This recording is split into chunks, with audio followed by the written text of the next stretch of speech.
Bienvenidos, comenzamos una nueva emisión de Sana que Sana. Qué rico estar con ustedes para que, como siempre, aprendamos sobre la salud, sobre nuestra salud, la de nuestros hijos, padres, abuelos, aprendamos a hacer una detección temprana, tengamos claro que siempre hay alternativas a pesar de cualquier diagnóstico.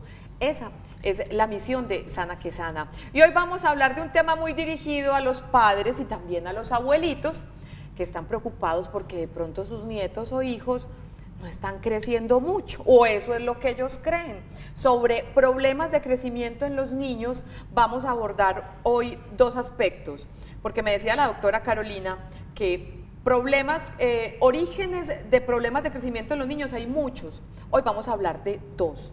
Uno, obviamente el tema de la nutrición. Vamos a estar con Andrea Gómez. Ella es residente de último año de pediatría, o sea que está a esto de graduarse como pediatra. Bienvenida, Andrea, ¿cómo estás? Muchas gracias, ¿cómo estás? Muy bien, muy contenta porque vamos a aprender todos muchísimo. Claro que sí. Y el otro aspecto que vamos a tratar hoy con relación al crecimiento de los niños es el de las hormonas, la hormona del crecimiento. Ustedes de pronto han oído hablar de ella. Por eso estamos con la pediatra endocrinóloga Carolina Jaramillo. Carolina, bienvenida, ¿cómo estás? Muchas gracias, Olga, muy bien. Qué rico. Hablando con ellas ahorita, y siempre se los he dicho a los televidentes en el programa, y es que yo admiro muchísimo al sector de la salud porque estudian y nunca dejan de estudiar. Por ejemplo, esta señorita ya lleva 10 años estudiando y le faltan muchísimo seguro por lo que va a querer después. Y Carolina, imagínense, médica, pediatra y endocrinóloga, 12 años estudiando. 12 años. Y actualizándose todo el tiempo. ¿Por Sí, qué claro. se definieron por los niños las dos, ambas? No, yo personalmente siempre he querido a los niños y siempre me ha encantado trabajar con ellos. Y ya cuando comencé con mi experiencia laboral, definitivamente dije, esto es lo mío y me he sentido feliz acá. Qué rico. ¿Y Carolina? Pues yo realmente quería ser internista toda la vida. Ajá. Siempre, claro, pues las clínicas, nunca tuve habilidades ni me gustaba la cirugía, pero ya después también en el rural ya me di cuenta que la consulta con los niños era muchísimo más divertida, me empecé a entender como mejor con ellos, entonces de ahí definí pediatría y luego durante los 3 años de pediatría pues uno también va como eligiendo las preferencias y la rotación en endocrino fue espectacular y ahí me decidí. Qué bien. Ese tema del crecimiento, desde la experiencia que ambas han tenido, es un asunto que preocupa bastante a los padres de familia, ¿verdad? Sí, muchísimo, sobre todo porque digamos que la estatura alta socialmente tiene una importancia pues muy grande, se ha relacionado con mayor éxito, con salud, que el niño está más sano. Entonces al niño que no crece o el niño de talla baja siempre lo han asociado, o tiene una enfermedad o no va bien o no va a ser tan exitoso en los deportes o en su carrera. Entonces genera mucho estrés tanto para los papás como para el niño.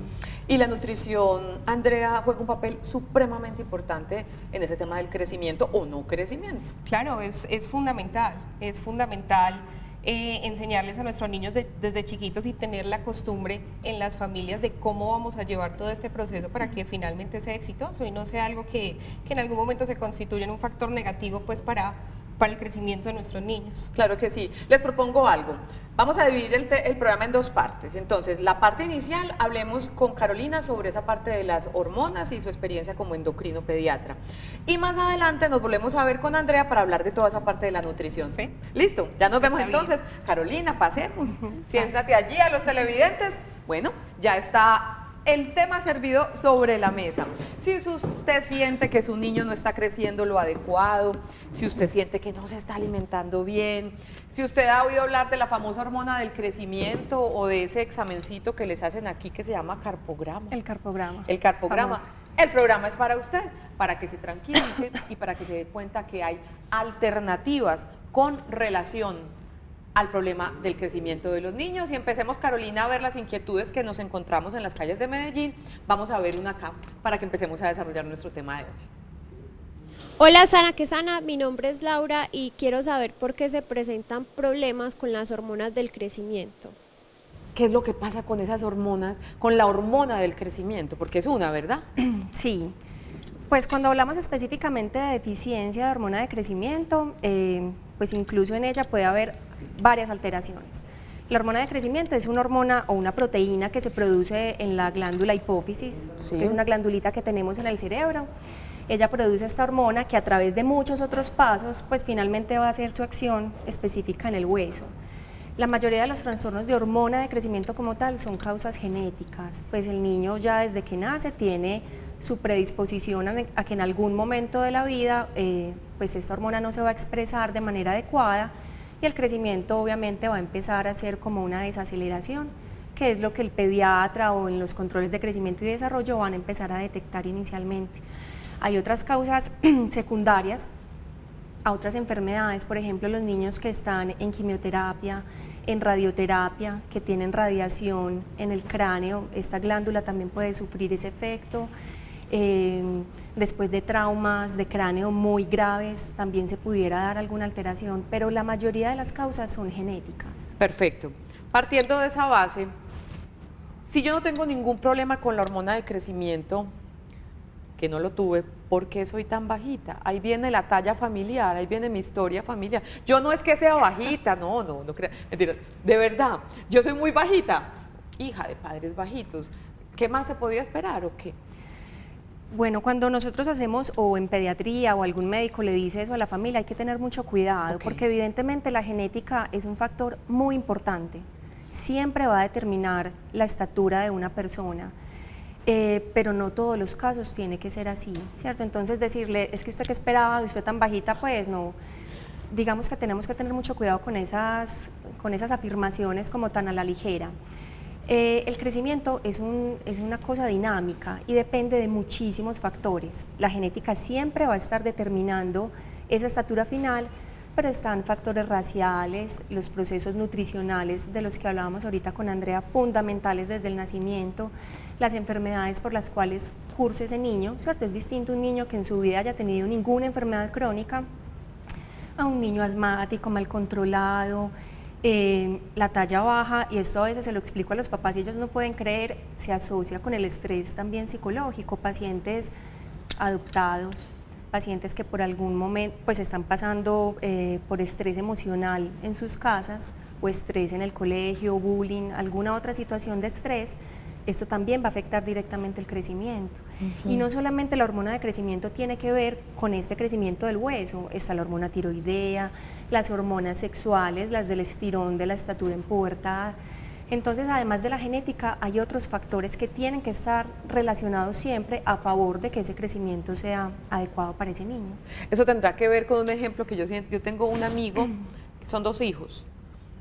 Mi amigo mide 1,84. El hermano, hijo de los mismos padres, mide 1,64. Y yo siempre, pero ¿por qué? No entiendo. La madre de esos amigos es muy alta y el padre es bajito, entonces yo siempre lo relacionaba que fue el gen del uno para el uno y ¿eso tiene algún sentido? Probablemente, sí. Nosotros tenemos, y siempre que analizamos una curva de crecimiento en un niño, siempre hay que analizarla en su contexto familiar.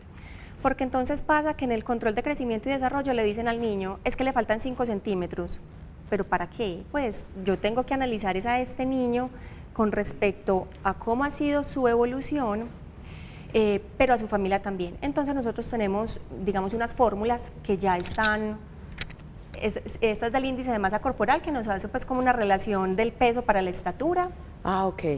Que ahorita pues también podemos hablar de Ahorita ella. la miramos. Entonces nosotros lo que hacemos es, si es un hombre, yo sumo la talla de los padres, la divido, es el promedio pues de papá y mamá, más 6,5 centímetros, y si es una niña, el promedio de ambos padres, menos 6,5 centímetros. Esto te va a dar algo que nosotros llamamos la talla media parental, pero no es una predicción de estatura. Entonces, por ejemplo, mi papá mide 1,86, mi mamá mide 1,70, mi talla media parental 1,67, pero entonces no es que yo tenga que llegar a 1,67, esto puede variar más o menos 10 centímetros. Entonces mira, puede variar 10 centímetros hacia arriba o 10 centímetros hacia abajo. Mi hermana se fue por la parte superior y yo por la inferior. Eso es lo que explica por qué 2 hermanos, más o menos con las mismas enfermedades del mismo papá y la misma mamá, pueden tener hasta 10 centímetros de diferencia explicados solamente por la genética. Perfecto. Y hablando de la genética, ¿será esto un mito que uno hereda más de los abuelos que de los padres, hasta con relación a los temas de talla? No, no es un mito. Uno sí tiende a heredar y sobre todo en algunas enfermedades como la segunda línea, no específicamente papá y mamá, pero de abuelos también. Pero digamos que nosotros para estos cálculos de talla media parental siempre tomamos papá y mamá. Pero también tenemos que tener mucho cuidado cuando alguno de los dos papás tiene una talla baja patológica. Es decir, si mi mamá mide 1,45, pues yo tengo que pensar, bueno, probablemente esta señora tuvo algún trastorno de hormona de crecimiento o algo que su hija puede heredar, entonces la talla media parental de esa niña me va a dar muy bajita, pero ahí yo no puedo decirle a la mamá, usted que espera con 1,45 su hija, ¿cómo va a ser? No, porque si la mamá tiene una talla baja patológica, puede que la niña también tenga alguna afección que sea susceptible de tratamiento. A partir, digamos, de qué medida, de qué talla se considera patológica. Eso depende de las poblaciones. Las curvas que estábamos viendo ahorita son curvas colombianas, precisamente porque antes tendíamos a hacer estas evaluaciones clínicas con curvas de europeos, que son mucho más altos. Entonces nos empezábamos a estresar, bueno, los niños nos están dando muy bajitos, pero no, porque los estábamos comparando con poblaciones de otras latitudes que son mucho más altos. El promedio de la mujer colombiana, para estas curvas colombianas, no sé si tienes la otra de talla para la edad. Miremos a ver, Juan, si de pronto tenemos otra imagen de talla para la edad. ¿Estaba marcada así? Sí, esta es de índice de masa corporal. Acá Listo. otra. Sigamos hablando y ya. Listo. ¿Esta? No. ¿Tampoco? Listo. Ahorita la mostramos. No hay problema. Entonces, más o menos, el promedio de las mujeres colombianas es 1,62. Ese sería como el percentil 50, ¿cierto? Empezando porque las colombianas pues no somos bajitas, no somos altas, perdón. Entonces, nosotros definimos talla baja en lo que se sitúa para esa niña o ese niño a esa edad por debajo de -2 desviaciones estándar. Entonces no hay una talla Entiendo. que yo te pueda decir específica, Estándar. va a Ajá. depender del niño o la niña en qué edad estén. Y ahorita hablabas de unas medidas más y menos para los hombres. Definitivamente las mujeres tendemos a ser más bajitas que los hombres. Sí, si tengo un hermano y una hermana, pues tú que tienes niño y niña, el niño siempre va a tender a tener una estatura mayor que su hermana mujer, porque ellos tienen un periodo de crecimiento antes del estirón puberal más prolongado. ¿Qué significa esto? Las mujeres empezamos pubertad a los 10 años. Entonces digamos que yo tengo un periodo hasta los 10 años antes de hacer mi estirón puberal. Los hombres empiezan pubertad a los 12, ellos tienen 2 años más de crecimiento. Y digamos que si los hombres durante esos 2 años de pubertad más o menos que dura, se estiran unos 20 centímetros adicionales, las mujeres no nos estiramos tanto, no tenemos un estirón de estatura tan marcado durante la pubertad. Por eso ellos terminan con una talla final mayor que la de su hermana mujer. Sí, es raro ver un hombre más bajito que su hermanita. Sí. No es como lo usual. Sigamos recorriendo las calles de Medellín. Hay más inquietudes con relación a nuestro tema de hoy, que es el desarrollo, el crecimiento de los niños. Veamos. Hola, mi nombre es Marilena Torres. Quisiera saber a partir de qué edad se pueden evidenciar problemas de crecimiento en los bebés. ¿Cuándo se puede empezar a dar cuenta de que hay problemas de crecimiento en los niños? ¿Desde bebés se puede detectar eso? Sí, hay también un mito que quiero aclarar ahí, es que los papás a veces llegan al consultorio muy preocupados porque su niño ahora está con una talla baja o está disminuyendo pues su velocidad de crecimiento y ellos me dicen, pero tan raro doctora porque él nació súper grande, nació gordito, nació largo. El peso y la longitud al nacimiento no se correlacionan con la estatura final. Es decir, si yo nací pequeño, de bajo peso o de una estatura o de una longitud no tan buena, no significa que yo vaya a ser chiquito. Así como tampoco los bebés más grandes, todo el mundo dice, no, va a ser enorme cuando sea grande. No, no necesariamente. Vea. Pero obviamente desde los primeros meses de vida, en los controles de pediatría, en los controles de crecimiento, uno puede empezar a notar que ese bebé no está creciendo lo que debería crecer y nosotros tenemos unos datos específicos de cuántos son los centímetros por año que debe crecer un bebé durante el primer año, durante el segundo, durante el tercer año y según esos cálculos tú desde muy temprana edad te puedes dar cuenta si el niño tiene algún trastorno. Pero uno no, desde su desconocimiento. Para los padres esos síntomas no se evidencian tan fácil. A veces cuando llegan a la guardería, porque es la forma más fácil como tú tienes de comparar a tu hijo. Entonces tú empiezas a ver que es el más chiquito del preescolar o que es el más chiquito de la primaria, pero digamos que en el neonato va a ser específicamente porque tu médico te diga, este bebé no está ganando la estatura pues, o la longitud suficiente para su edad. Yo quisiera mirar un poquito esas imágenes que estábamos pasando porque me gusta mucho que hagamos un asunto pedagógico también en el programa. Claro. ¿Vamos viéndolas? Sí. Vamos viendo, Juan, para que la doctora nos explique todo este asunto. Ahí que estamos viendo, por ejemplo, si quieres te paras, te explicas cómo te sientas más cómoda, Carolina. Ah, no, aquí está cerquita. Perfecto. Este es simplemente para demostrar las proporciones corporales y es que siempre en las consultas de pediatría y endocrino medimos segmentos corporales. Este es un bebé que en general tienen pues, un tronco mucho más largo y es como el crecimiento a partir pues, de la vida hasta llegar a la pubertad va aumentando en extremidades, más o menos en la pubertad, el segmento superior, que sería de la cintura pues hasta el tronco, se vuelve uno a uno con el segmento inferior. Esto es simplemente pues como para demostrar, y para nosotros es muy importante la medición de segmentos porque nos puede hacer sospechar algunas otras patologías específicas del hueso o displasias esqueléticas. Perfecto, sigamos viendo entonces las imagencitas que la doctora Carolina nos envió para ilustrar y para comprender un poco más. Estos son los periodos en que crecemos, que ya habíamos hablado un poquito de eso. Exacto, entonces ahí digamos estos 3 periodos fundamentales y según el momento en el que yo vaya a revisar ese paciente, pues yo me enfocaré a medir o a sospechar algunas alteraciones. Como yo te decía, un niño puede ser bajito por 100 causas. Las menos frecuentes van a ser causas endocrinas. La mayoría de los trastornos son trastornos normales. Entonces en la etapa prenatal siempre tenemos en cuenta cómo fue la alimentación de ese bebé, el embarazo, la lactancia, las enfermedades maternas, la función tiroidea es fundamental. Durante la infancia, que es un periodo de crecimiento más estable, y es cuando los papás le dicen a uno es que ya casi no está cambiando de ropa. No, lo que pasa es que pasó de un periodo de crecimiento muy rápido a un periodo de crecimiento mucho más estable, que se da casi hasta la pubertad. Depende siempre también de la función tiroidea, aquí la hormona de crecimiento sí viene a ser muy importante, y en la pubertad específicamente las hormonas de la pubertad, las hormonas sexuales. Perfecto. Vamos con la pregunta número 5 para seguir desarrollando nuestro tema de hoy sobre el crecimiento en los niños. Veamos. Hola, mi nombre es Catherine Moscoso. Quisiera saber en qué consiste el tratamiento para los niños con problemas de crecimiento. Ok, cuando el asunto ya está diagnosticado, que tiene que ver con la hormona del crecimiento, por lo que haya sido, ¿qué es lo que proceden a hacer ustedes los especialistas? Bueno, entonces, en general son pacientes que se detectaron en pediatría o en su control. Nosotros, incluso durante la consulta en endocrinología, nos podemos demorar hasta 1 año o más para saber específicamente sí, que lo que necesita ese paciente es hormona de crecimiento, porque como te decía anteriormente, es lo más infrecuente que un paciente tenga un déficit de hormona de crecimiento, ¿cierto?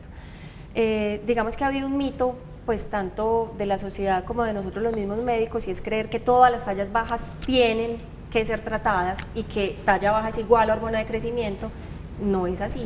Pero en el caso del paciente específicamente con deficiencia, pues nosotros lo que hacemos es que le ponemos esta misma proteína, la hormona de crecimiento, que ya existe en manera de medicamento. ¿En inyección? En inyección. Son inyecciones diarias, subcutáneas, que la misma familia le aplica al paciente. Ellos aprenden y son dispositivos pues, electrónicos, son muy fáciles de manejar, y es un tratamiento de varios años. ¿Y los resultados qué tal? ¿Siempre es exitoso? Sí, si tú empiezas tratamiento de hormona a un paciente que por diagnóstico necesita la hormona, es un tratamiento muy exitoso. Donde no va a servir es a un paciente o que no se hizo un diagnóstico correcto o que simplemente era un paciente con una pubertad tardía que se iba a estirar solito. Pero bajo los diagnósticos para los que está aprobado el uso de hormona de crecimiento es muy exitoso y es un tratamiento muy seguro. Y ¿hay una edad límite en la que ya no se surtiría efecto esa hormona del crecimiento, ese tratamiento? ¿Hasta qué edad podría beneficiar al paciente o servirle al paciente? Hasta la pubertad, es decir, muchas veces nos llegan pacientes de 16, nada que hacer, que ya tuvieron su primera menstruación, ya nada que hacer. ¿Y en los niños cómo se mide? En los niños, ellos más o menos hacen el estirón puberal a los 14, uno le evalúa si ya tiene su desarrollo sexual completo, hasta ahí ya no podemos hacer nada. ¿Algún efecto secundario de esa hormona del crecimiento, Carolina? Siempre hacemos seguimiento de azúcar, es una hormona que puede aumentar un poquito el azúcar en la sangre, tiroides, dolores de cabeza, malestar un poquito con la aplicación, pero como te decía, en enfermedades en las que esté avalado el uso de la hormona es supremamente seguro. Pregunta boba. ¿Y si se les va la mano y se va para el gigantismo? Imposible. Imposible. Eso no sucede. Eso no sucede, y antes del tratamiento también, lo que hablábamos ahorita pues de la parte genética y la talla media parental, uno empieza el tratamiento y les dice a los padres, bueno, con eso lo que vamos a lograr es que el niño se meta por donde le corresponde por genética, yo de ahí más allá no puedo hacer nada. Es que yo quiero un hijo de 1,85. ¿Qué tal? Eso no es por, ¿cómo es que es? Por menú. Exacto, eso no pues es como por pedido. Exacto. No. Por ejemplo, pues todo el mundo pone el ejemplo de Messi. Messi tuvo su tratamiento, no es un hombre alto, probablemente hubiera quedado mucho más chiquito, pero la parte genética siempre va pues a preponderar. Tú me decías, conversaciones previas al programa, que lo opuesto, el tema del gigantismo es escaso, ¿no? Es muy infrecuente, sí, es mucho más común, es más frecuente pues el déficit de hormona de crecimiento que el exceso de hormona de crecimiento. Sí tenemos casos de pacientes, y en este caso sería que esa misma glándula está produciendo en exceso la hormona, o otras causas de gigantismo, pues, o enfermedades que cursan con gigantismo en los cuales el núcleo de crecimiento nunca se cierra. Entonces son niños que uno los ve altísimos, con envergadura, pues que es la brazada mucho más que su talla, pero digamos que la talla alta, ya sea normal, estatura alta constitucional o sus variantes patológicas, son menos frecuentes que la talla baja. Perfecto. Tenemos otra inquietud, que nos encontramos caminando por las calles de Medellín y aquí la podemos ver. Buenos días, soy Clara Inés. Para una preguntita, además del problema del crecimiento, ¿qué otras consecuencias trae el déficit de la hormona del crecimiento? Esa pregunta está muy buena, sobre todo porque cuando uno termina el tratamiento, di tú 15 a 16 años, bueno, hasta donde sea, uno le dice al papá y a la mamá, bueno, ahora que ya terminamos la parte del crecimiento, más o menos en 3 meses hay que volver a mirar cómo está esa hormona, porque si ese niño tiene un déficit, tiene riesgo, dependiendo pues de cuál haya sido la causa de su déficit de hormona, tiene riesgo de ser un adulto con déficit de hormona de crecimiento. Y en este caso, estos adultos van a necesitar por pocos años también un reemplazo con dosis mínimas distintas a las que usamos nosotros en pediatría, porque tienden o tienen más riesgo de tener enfermedades metabólicas, dislipidemias, síndromes de fatiga crónica. La hormona también tiene una acción importante en la densidad mineral ósea, entonces no solamente crecimiento, es como todo el efecto en el metabolismo de los lípidos que tiene la hormona. Pensaría uno, ¿cierto? Cuando ya dejo de crecer, ya no necesito más hormona de crecimiento. ¿Se sigue necesitando toda la vida? No toda la vida. Si uno, o sea, tú terminaste el tratamiento, vuelves y miras cómo está la hormona. Si ese niño persiste con el déficit, pues necesitará 2, 3 años adicionales y ya. Perfecto. Juan, busquemos la imagen del carpograma, ¿sí? De la radiografía, para explicarle a la gente en qué consiste el famoso carpograma. Ahí está, para que le expliquemos a los televidentes. ¿Eso es parte del diagnóstico o cómo es eso? Sí, hace parte del diagnóstico, es una radiografía simple, pues como ustedes ven, es una radiografía de muñeca. ¿Por qué de la muñeca? Eso. Porque ahí es donde están la mayoría de los núcleos de crecimiento. Entonces, lo que pasa en esa muñeca, nosotros lo comparamos con un atlas pues de fotos normales de población, tanto hombres como mujeres, y determinamos la edad ósea, ¿cierto? Dependiendo pues como del tamaño de algunos huesos específicamente. En general la hacemos en niños más grandes, muchas veces la piden en niños muy pequeñitos y eso no tiene mucho valor porque normalmente el carpograma está trazado 1 o 2 años con respecto a la edad cronológica. Entonces, a partir de ese carpograma se generan a veces remisiones innecesarias o unas alertas también innecesarias. Las mamás dicen, no, es que dejó de crecer 2 años. No, tranquila, es que no en todos los casos un atraso del carpograma significa que hay alguna enfermedad de base. Ajá. Entonces, por ejemplo, esta radiografía podría mostrar que el niño está viviendo su proceso de crecimiento normal y también puede vislumbrar un poquito cuánto le queda por crecer o no. Sí, el carpograma se puede utilizar, pues digamos, para hacer predicciones de estatura final. Hay como 10, 13 métodos de predicción de estatura final, ninguno es específico, todos los papás quieren cuánto va a crecer y uno no, pues es que no tengo como la bola de cristal para saberlo, pero obviamente el crecimiento se va a asociar más a la edad ósea que a la edad cronológica. Entonces, digamos que uno para poder hacer estas predicciones necesita un carpograma maduro, casi de un niño de 13 años, pues porque entre más chiquito sea, más diferencia va a haber entre la edad en años cumplidos y la edad ósea, pues el pronóstico no te va a dar pues algo real. Perfecto. Ya vamos llegando al final de esta primera parte del programa, hablando del crecimiento en los niños y su relación con la hormona del crecimiento. El mensaje entonces, sería muy triste que un niño cuyo problema de crecimiento está originado en deficiencias en la hormona del crecimiento, sería muy triste que no se le dé la oportunidad de crecer un poco más por no darle ese tratamiento, ¿verdad? O sea, la opción está, la opción es buena y es posible que crezca más cuando es indicado ese tratamiento en particular, Carolina. Exacto, Olga. Es muy importante, sí, es decir, cuando el diagnóstico está claro, es una excelente opción, es un excelente tratamiento, pero también hay que, digamos, que quede el mensaje en los padres que es poco frecuente, que no todas las tallas bajas van a terminar en hormona de crecimiento, que muchas veces en endocrino los seguimos mucho tiempo y hasta el final le decimos, mire, no es de endocrino, no es de hormonas, sigue tu control por pediatría porque es algo más de la alimentación o de la higiene del sueño o incluso de otras enfermedades. Pero evidentemente sí, pues la idea es que lo vea el pediatra, algún profesional que te sepa decir o que te sepa excluir que esa enfermedad está presente pues en su hijo. Perfecto, y como para ir introduciendo nuestro siguiente segmento, la nutrición sí juega un papel fundamental en todos los aspectos de la salud humana durante toda la vida y en el tema del crecimiento sí que es cierto, ¿verdad? Sí, y es el factor fundamental desde el nacimiento hasta la pubertad. Una buena alimentación es muy importante y diría yo que muchas de las tallas bajas de los pacientes con talla baja que estamos viendo en la consulta de endocrino, muchas veces son tallas bajas nutricionales. Un problema hormonal rara vez cursa con un bajo peso. Si tú tienes problema de hormona de tiroides, si tú tienes problema de hormona de crecimiento, de cortisol, siempre el peso va a estar normal para ese paciente, incluso algunas veces un poquito aumentado. Entonces para mí como endocrinóloga es fundamental mirar cuál es la parte nutricional, porque casi que desde el principio si yo veo que el peso está malo para ese paciente, casi que uno descarta trastornos hormonales. Perfecto. Ella es nuestra primera invitada del día de hoy para entender sobre en qué se originan algunas de las causas de problemas de crecimiento en los niños y las soluciones.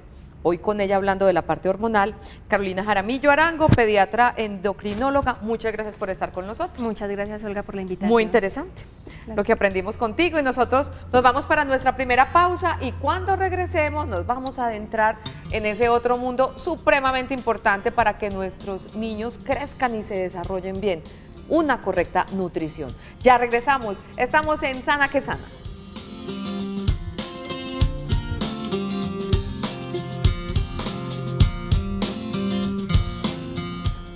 Regresamos a Sana que Sana.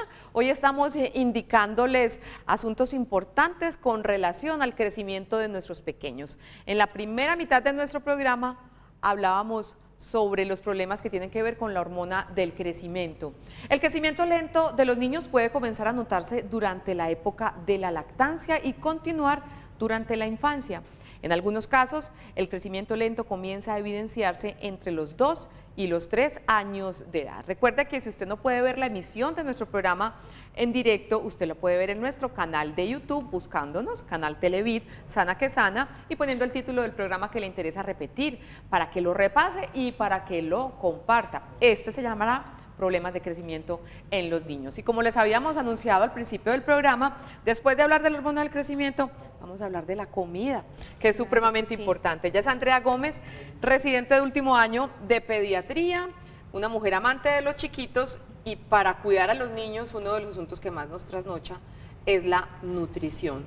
Un niño, Andrea, y empiezo por esta pregunta, puede no crecer bien, no crecer lo necesario, simplemente por no alimentarse bien. Claro, es que la alimentación es fundamental. Todos los grupos alimentarios nos brindan todas las vitaminas, todas las proteínas, todos los minerales y en general todos los componentes que necesita nuestro cuerpo para desarrollarse adecuadamente. Y en esta generación de tanta comida chatarra, tanta comida rápida, de que mandamos el juguito en cajita en vez del juguito natural y todo aquello, todo este corre y falta de tiempo para preparar bien los alimentos e incluso de comérselos, afecta también para esto. Claro, definitivamente sí. Es lo que tú dices, en esta época son productos que lamentablemente nos ofrecen mucha cantidad de azúcares, mucha cantidad de componentes artificiales que realmente no nos aportan cosas muy positivas a la nutrición y que nos pueden llevar a extremos como el sobrepeso y la obesidad, que es lo que tanto estamos viendo en nuestros adolescentes, inclusive en nuestros niños. Vamos por pasos. Entonces, se ha hablado mucho de la lactancia materna, se sigue hablando y se seguirá hablando. Definitivamente, ese debe ser el primer alimento para los recién nacidos. ¿Hasta qué edad, Andrea? Totalmente. La lactancia materna seguirá siendo la primera recomendación probada por toda la evidencia científica que ustedes puedan obtener o puedan querer, y va a ser el alimento ideal hasta los, o sea, lactancia materna exclusiva hasta los 6 primeros meses de vida. 6 primeros meses, solo 6 lechita. primeros meses, solamente leche, leche materna materna. a libre demanda, ¿cierto? Perfecto. No es por horarios. Y posterior a esto, pues podemos seguir la lactancia materna, lógicamente ya agregando la alimentación complementaria, todo con un orden lógico, hasta los 2 años de edad. Hasta los 2 años de edad. ¿Cómo debe ser esa alimentación complementaria? En esa época, los niños están creciendo, si se alimentan bien y tienen unos estilos de vida saludables, están creciendo muchísimo, Bastante, ¿verdad? bastante. Esa alimentación complementaria, ¿cómo debe irse ingresando a los niños después de los 6 meses, después de esa alimentación exclusiva con lactancia? Entonces nos vamos con la lactancia materna hasta los 6 meses. La alimentación complementaria, cuando ya la iniciamos a los 6 meses, eso depende mucho de la disponibilidad de productos que se tenga. Aquí tenemos que aclarar que siempre los productos que tenemos en el mercado son los ideales para iniciar ese tipo de alimentación. Frutas y verduras, ya según las indicaciones, ¿cierto? Lógicamente tu niño al principio no va a tener dientes a esa edad, empezamos con los licuaditos, la introducción de los alimentos debe ser lenta, más adelante cuando el cuerpo está preparado para empezar a masticar ya ciertas comidas sólidas nos lo va a indicar porque los dientes van a empezar a salir y es el momento en el que empezamos a introducir ese tipo de alimentos, siempre con la carne. Esas vitaminas y esos minerales de las frutas y las verduras son básicos para que se sigan desarrollando esos huesitos y esos musculitos y el cerebro Claro, y todo el organismo. Todo el cuerpo. Perfecto. La gente habla mucho de la carne, del hierro. El hierro es supremamente importante para el crecimiento de los niños. El hierro es fundamental tanto para el crecimiento como para mantener una adecuada hemoglobina en el cuerpo, lo que llamamos la anemia, ¿cierto? Para evitar esta anemia. Pongamos el caso de un niño que viene sano en el embarazo, no hay ninguna complicación con él, su gestación es a término, la mamá siempre ha estado bien, ese niño va a tener unas reservas de hierro hasta los 6 meses de edad aproximadamente. Entonces por eso es que a los 6 meses de edad comenzamos con la introducción de la alimentación complementaria que también nos va a adicionar ese hierro que necesita para que no se depleten esos almacenes de hierro con los que viene ese niño. Y yo estoy teniendo una regresión de cuando mis hijos estaban en esa edad, una de las luchas de uno para que los niños se alimenten bien es el que acepten sabores nuevos y texturas nuevas, que devuelven con la lengüita y es uno para adentro, ellos para afuera. ¿Qué recomendaciones como pediatra nos puedes dar con relación a esto? Mira, que realmente habría Y muchas. como mamá. Y como mamá también, claro, también lo pasé por ahí. Claro. Lo importante cuando empecemos con esa alimentación complementaria es comenzar a introducir un alimento a la vez. Porque si vienes de un niño que ha sido lactado exclusivamente, el único sabor que va a conocer es el de la lactancia y la única textura. Entonces recomendamos a veces que solamente, por ejemplo, vas a iniciar hoy la sopa con el pollo y con la papita, que ese alimento se lo des durante 5 o 7 días seguidos. Fuera de eso, cuando se lo des, puede ser su primera reacción sacarlo de la boca porque es algo nuevo para él. La idea es que inclusive hasta le insistas 17 veces según describe, con la misma cuchara. Y que mientras se lo das, no le estés limpiando constantemente. Lo que vemos que le metemos la cucharadita en la boca, se regan, entonces volvemos otra vez. Porque a veces los niños leen esto como que les metemos la cucharada, terminamos de alimentarlos, pero volvemos otra vez, entonces no entienden lo que está ahí sucediendo. Ok, entonces simplemente que le insistamos y retiremos el materialito, pero no le volvamos a meter. La idea es no retirar, hasta el final ok. que le hagamos entender al niño que ahora sí terminamos la alimentación y que por eso lo vamos a limpiar. Y lógicamente un proceso de mucha paciencia. Perfecto. ¿Cuántas veces al día debe comer el bebé? Más o menos, estamos hablando de hasta los 2 años más o menos. Ujú. Bueno, ahí sí varía porque pues depende de la edad, ¿cierto? Ajá. Lógicamente desde los 6 meses, mientras se van metiendo los alimentos, la lactancia materna va a seguir siendo su alimento fundamental, vamos a empezar con ciertos desayunitos, con ciertas medias mañanas, pero a medida que se van introduciendo más alimentos esto va cambiando. La idea es que cuando un niño llegue a los 12 meses de edad, o sea, al año, ya esté comiendo toda la alimentación de un adulto, lógicamente en las porciones. ¿Al año toda la alimentación? Toda la alimentación, frutas, verduras, este es el momento para la introducción de la leche de vaca al año, antes del año no se debe hacer esto, sí, todos los grupos alimentarios. Sus 3 comidas, desayuno, almuerzo, comida y sus entrecomidas, que serían la media mañana y el algo. En todo este asunto de la nutrición de los niños con relación al crecimiento, ustedes como pediatras también manejan las rutinas, el sueño, la actividad física. ¿Por qué el descanso, el correcto descanso y la actividad física también tienen que ver con un correcto crecimiento de los niños, Andrea?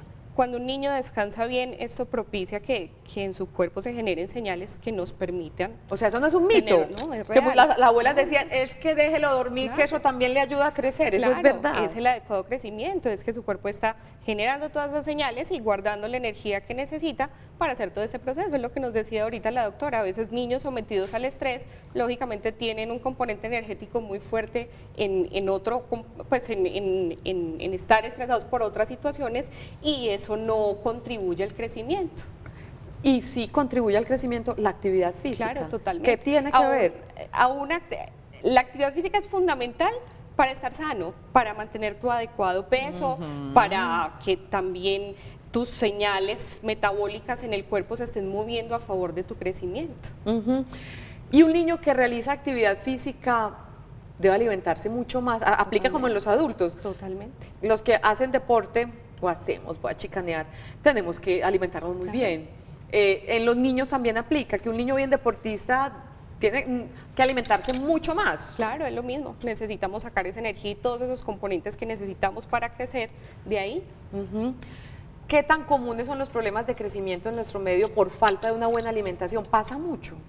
Yo diría que son bastantes. Uno ve un componente muy importante ahí por parte de la alimentación, por parte de la dieta, por falta de una adecuada cultura sobre la alimentación y sobre adecuadas rutinas de la alimentación. Y que cuando uno ve que uno empieza a intervenir adecuadamente, con un buen seguimiento, estos niños realmente van cambiando en el tiempo. Y hay otro extremo, los padres que les dan demasiada comida. El tema de la obesidad infantil es un tema recurrente, es un tema que nos debe tener alertas, Andrea. Bastante, y eso empieza desde la concepción que hemos tenido desde hace mucho tiempo que un niño gordo es un niño sano. Y eso lo tenemos que ir cambiando en nuestro medio. El niño gordo no es el niño sano, ¿cierto? Una cosa es que se vea gordito por la lactancia materna exclusiva, que ya en su momento regulará su peso y su estatura, pero no más adelante. Y lo estamos viendo hoy mucho, como te decía ahorita, con nuestros escolares, con nuestros adolescentes, es un tema que nos está preocupando bastante. ¿Y la obesidad afecta el crecimiento? Claro que sí, no solo crecimiento, también afecta estilos de vida, afecta el hecho de sentirse bien, el hecho de estar bien. Nuestros niños están en constante interacción con sus amigos y esto puede traer problemas más adelante. Yo que tengo mis hijos, mi hija estudió en un colegio que en su momento tuvo muchos problemas de anorexia y bulimia, muchos, de las niñas. Y yo me acuerdo que yo la veía que se me estaba subiendo demasiado de peso y yo lo que hice fue tomarle la talla y el peso sin que ella se diera cuenta, ir y tener la cita con la nutricionista, contarle todos nuestros hábitos alimentarios. Ella no se dio cuenta, ya le cuento la historia, le conté la historia ya cuando era grande y la puse a una dieta saludable.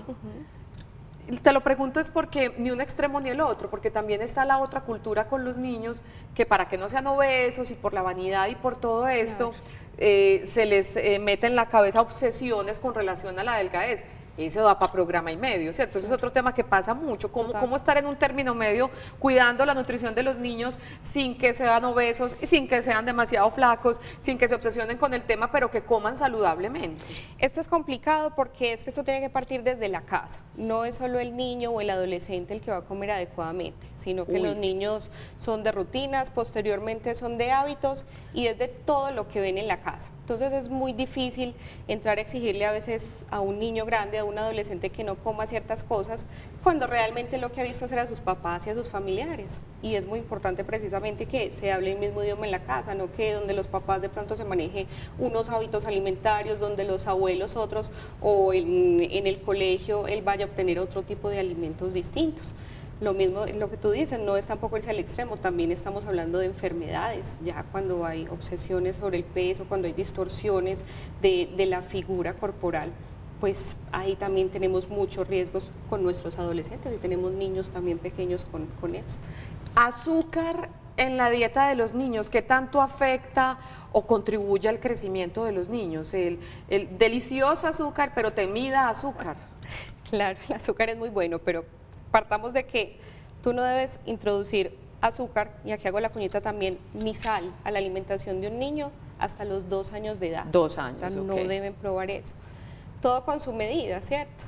El azúcar de los productos, naturalmente, por ejemplo, las frutas, es el que realmente se debería consumir.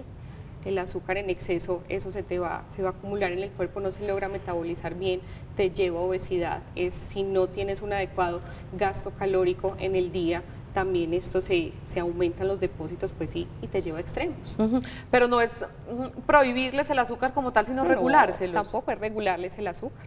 Perfecto. Seguimos hablando en unos instantes hoy sobre la nutrición con relación al crecimiento de los niños. Y es que no es un mito, es verdad. Muchos niños no crecen lo que deberían o como deberían simplemente porque no se alimentan bien. Teniendo la comida, hay unos casos tristísimos donde no tienen acceso a la comida, pero otros, que también es triste, tener un niño que uno le puede suministrar su alimentación, pero por X y Y motivo no se la sabemos brindar, ofrecer, presentar, no les damos el ejemplo adecuado y tienen problemas de crecimiento porque no se alimentan bien. Vamos a una pausa y ya seguimos hablando sobre crecimiento en nuestros chiquitos. Ya volvemos.